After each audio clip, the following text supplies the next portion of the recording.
Class 9 chapter number 5 जिसका name है बीमारियां, वजूहात और बचाव। यानी कि बीमारियां और उनकी क्या क्या वजह होती है और उनसे बचाव किस तरह मुमकिन है, सब हम पढ़ रहे हैं इस चैप्टर में। आज हमने करना है पेज नंबर 65 पैरासाइटिक बीमारियां वाला टॉपिक। लास्ट टाइम हमने किया था जी जिसका नाम था टॉपिक बैक्टीरिया से पैदा होने वाली बीमारियां। आज हमने करना है पैरासाइटिक बीमारियां। तो पैरासाइटिक बीमारियां हमने आज कवर करनी है जिसके अंदर 3 बीमारियां हैं। पहली है first one is malaria, second one is roundworm and third one is threadworms. इन तीनों के बारे में आज हम पढ़ेंगे, देखेंगे क्या क्या आता है, क्या क्या किस तरह से करना है। अगर आपने लास्ट लेक्चर नहीं देखा तो पहले जाएँ और जाकर लास्ट लेक्चर देख लें, जो कि बैक्टीरिया से पैदा होने वाली बीमारियाँ था। ट्यूबरक्लोरोसिस उसके अंदर था, वुपिंग कफ, डिप्थेरिया, टेटनस और टाइफाइड और कॉलरा और रिंगवॉर्म। ये सब कुछ एक ही वीडियो में कवर करवाया था लास्ट लेक्चर में। अगर आपसे मिस हो गया पहले जाएं, वो होमवर्क कंप्लीट करें। एक दिन के गैप से मैंने वीडियो इसलिए बनाई है कि जिन बच्चों के लिए इतने ज़्यादा टॉपिक्स लग रहे थे कि काफ़ी ज़्यादा हमसे कवर नहीं हो पाएंगे, उनको एक दिन मिल जाए, वो पहले ये तैयार कर लें, फिर नेक्स्ट टॉपिक के ऊपर आ जाएँ। अब हमारे 2 टॉपिक सिर्फ इस चैप्टर के रह गए हैं, एक पैरासाइटिक बीमारियाँ और एक उसके बाद जरासीम का फैलाव और दिमागी बीमारियाँ। जरासीम का फैलाव और जरासीम से बचाव दोनों बहुत इंपॉर्टेंट टॉपिक हैं, काफ़ी लंबे हैं, आपसे याद नहीं होंगे। इसके लिए मैंने आपके लिए हर पॉइंट की एक एक लाइन दे दी है इंपॉर्टेंट, कि आपने हेडिंग दी, जस्ट एक लाइन लिखी और आपके नंबर कंप्लीट वो आएगी नेक्स्ट लेक्चर के अंदर, लेक्चर नंबर 5 के अंदर। और फिर एक ही टॉपिक के अंदर दिमागी बीमारियां और दिल की बीमारियां, ये सारी चीज़ें जो हैं वो कवर करवा के 2 दिनों के अंदर ये चैप्टर ख़त्म हो जाएगा। फिर हमारा लास्ट चैप्टर आ जाएगा और इंशाल्लाह रमज़ान से पहले पहले हमने अपना चैप्टर नंबर 4 भी कवर करना है, जो कि भी हमारा रहता है। चैप्टर नंबर 3 के लेक्चर वाइज जो है सारे नोट्स सारा कुछ आपको बता दिया गया है, समझा दिया गया है। उम्मीद है आपने साथ साथ सारा होमवर्क कंप्लीट किया होगा, कवर किया होगा। अगर नहीं किया तो जाकर करें। आज हमने पढ़ना है जी मलेरिया के बारे में। मलेरिया क्या है, जैसे कि आप सबको पता है, इसके बारे में ना सिर्फ जनरल बातें सुन लें, सुनने से आपको याद हो जाएंगी। याद होंगी तो आप पेपर के अंदर दिमाग में जो सुना होगा वो लाइन्स रिकॉल होंगे, उनको लिख के आपको नंबर मिल जाएंगे। मलेरिया क्या है, मलेरिया एक मर्ज़ है, एक बीमारी है, ठीक है। कैसी बीमारी है कि जो एक मच्छर के काटने से होती है, उस मच्छर का नाम है इनोफिलस। सबसे पहले आपने यही लाइन बतानी है कि एक ऐसा मच्छर जिसका नाम इनोफिलस है, उसके काटने से बीमारी जो होती है उसका नाम होता है मलेरिया। उसके बाद आपने उसकी अलामात बतानी है। अलामात में क्या है, पहले सर्दी से कपकपाहट होती है, फिर तेज़ बुखार होता है जो कि 104 डिग्री फ़ारेनहाइट तक जा सकता है, और उसके बाद जिस्म गर्म हो जाता है। अगर बुखार दायमी हो तो मरीज़ की तली बढ़ जाती है। तली बढ़ जाती है मतलब कि उसके जो है वो हाथ का या पाँव के नीचे का टेम्परेचर ज़्यादा हो जाता है, बुखार ज़्यादा हो जाता है। तीसरी स्टेज में मरीज़ को पसीना आता है, ठीक है, और बुखार कम होता है।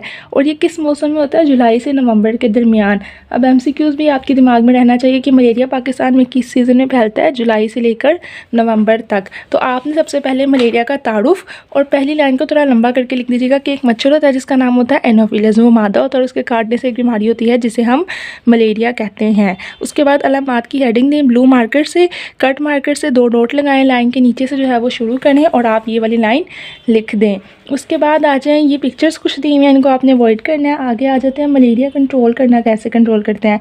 अगर मलेरिया कंट्रोल करना है तो सबसे अहम जुज़्व है मच्छर को मारना। वो मच्छर जो ये बीमारी फैला रहा है उसको मार दें, मलेरिया कंट्रोल हो जाएगा खुद ब खुद। इसके लिए क्या करें, मच्छर मार दवाई का छिड़काव करें, यानी घर के अंदर स्प्रे करें इस दवाई का जो मच्छरों को मारती है। गैर ज़रूरी तालाबों और जोहड़ों को पुर करें, यानी वो तालाब और जोहर जिनके अंदर पानी नहीं है ना, ठीक है, उनको आप खाली कर दें, पानी ना रखें, ज़रूरी नहीं है पानी उनके अंदर, तो आप उनको खाली रखें ताकि मच्छर ही ना पैदा हो। पानी के अंदर ये मच्छर पैदा होता है। पानी के ऊपर मिट्टी का तेल का छिड़काव करें। अगर पानी स्विमिंग पूल में लाजमी है, यहाँ पे लोग यूज़ कर रहे हैं, तो इसके अंदर थोड़ा सा मिट्टी का तेल डाल दें। और इंसान को रात को मच्छर भगाने वाला तेल मलना, मच्छरदानी और दूसरे तरीके इस्तेमाल करना चाहिए। और एक दवाई है जिसका नाम है क्लोरोक्वीन, ये मलेरिया के लिए इस्तेमाल होती है। MCQs भी आता है पास पेपर्स के अंदर बहुत ज़्यादा, और शॉर्ट क्वेश्चन भी एक दफ़ा मैंने देखा था, पूछा हुआ था कि मलेरिया के लिए कौन सी दवाई इस्तेमाल होती है, तो आपने बताना है मलेरिया के लिए क्लोरोक्वीन इस्तेमाल होती है। तो इस सब की जी आपकी हेडिंग बनेगी कंट्रोल, ठीक है, कि मलेरिया का कंट्रोल किस तरह करना है या ख़ात्मा किस तरह करना है। हेडिंग देख के आपने पैराग्राफ लिखना है।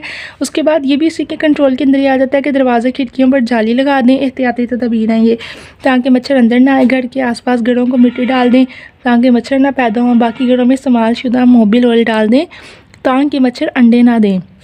घरों में मच्छर मार स्प्रे करवाएं। स्प्रे करते वक्त तमाम सामान कमरे से बाहर निकालें और 2 माह तक सफ़ेदियाँ लपाई ना करें।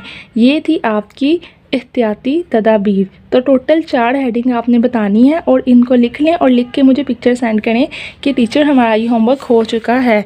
सबसे पहले मलेरिया और मलेरिया की एक लाइन का तारुफ, उसके बाद अलामात, अलामात के बाद पहले आप पैराग्राफ लिखें एहतियाती तदाबीर का और उसके बाद लिख दें कंट्रोल का।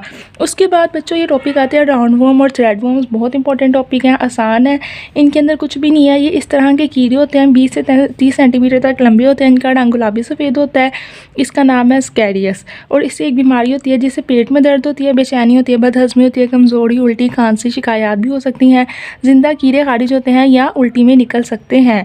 ये कीड़े छोटी आंत में रहते हैं, इनकी लोकेशन ये है, ठीक है, छोटी आंत और आज़ादाना हरकत करते हैं, ठीक है। उसके बाद ये बता दें जवान कीड़ा 6 से 12 माह तक जिंदा रहता है, ठीक है। उसके बाद ये कर लें राउंड वॉर्म बच्चों में बड़ों की निस्बत ज़्यादा पाया जाता है और बच्चे इस बीमारी फैलाने का ज़रिया है।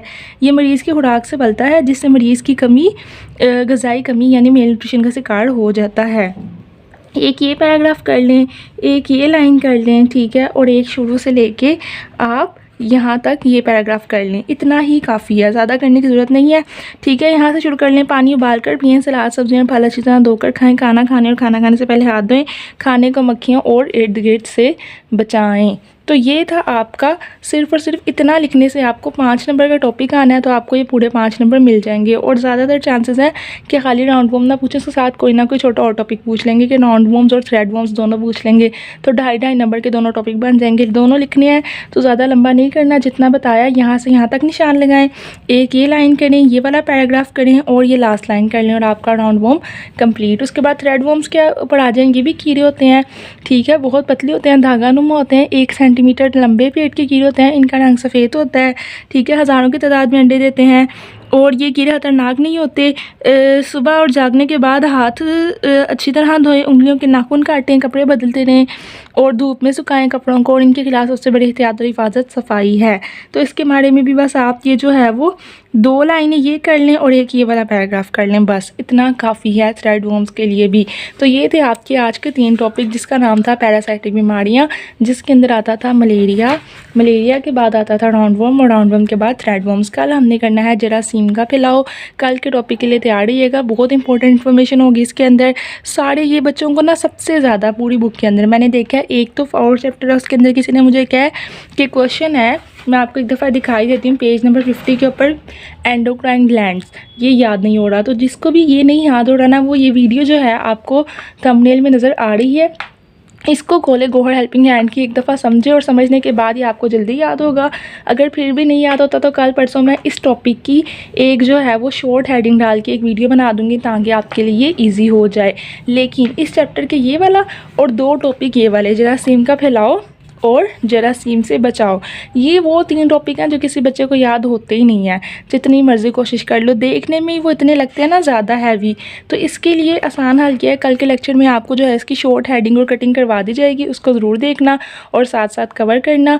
मेरा चैनल गौहर हेल्पिंग हैंड उन प्राइवेट स्टूडेंट्स के लिए बहुत ज़्यादा फ़ायदेमंद है जो कहीं नहीं जाते, स्कूल, ट्यूशन, अकेडमी, खुद सेल्फ स्टडी कर रहे हैं। वो अगर मेरा डेली होमवर्क जो मैं दे रही हूँ इसी को अपनी ट्यूशन अकेडमी समझ के कंप्लीट करते जाएंगे ना, तो इंशाल्लाह उनके 75 नंबर आ जाएंगे पेपर के अंदर। सिर्फ आपने यही करना है जो आपको डेली का होमवर्क मिल रहा है, उसके अलावा कोई टेंशन लेने की ज़रूरत नहीं है। किसी सब्जेक्ट के बारे में कोई हेल्प चाहिए हो या कोई इन्फॉर्मेशन, आप कमेंट कर सकते हैं आपके अपने चैनल गौहर हेल्पिंग हैंड पर। खुदा हाफिज़।